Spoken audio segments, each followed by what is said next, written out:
About this crazy plant with the big green leaves to make it a #1 perennial of all time. First, it stays green all year.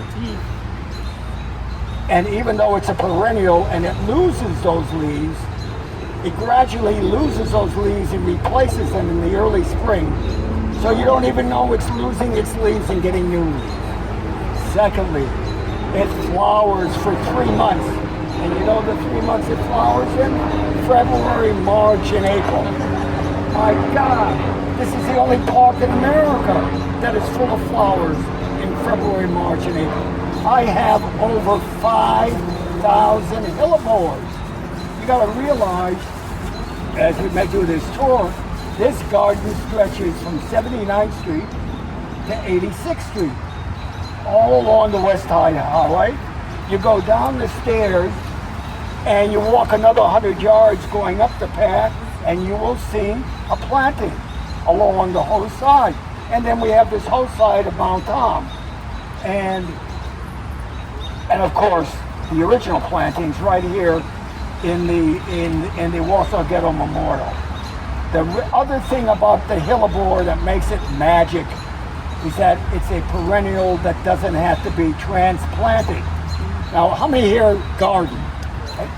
All right.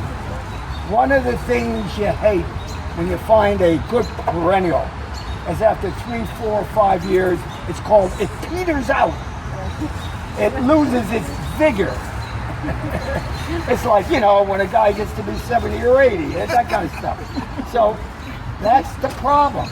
But a hellebore, there are 2 perennials that can stay put for 100 years. Hostas and hellebores.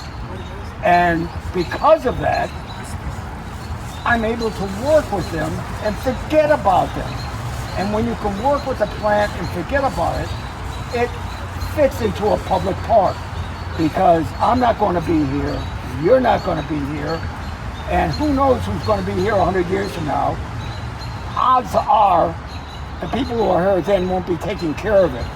And if I don't give us something that can survive on its own without minimal care, it won't be here. So everything you see here is planted with the idea that it will work not only today, but work forever. And the hellebore is drought resistant, has disease resistant, very, very important. Be in sun and shade, because we don't know as these trees drop, as they get cut down, as new trees get dropped by birds, and we have the shade again. You don't know what's going to be here 100 years. It could be shady, it could be sunny. Imagine having something here that works all the time. Come, follow me.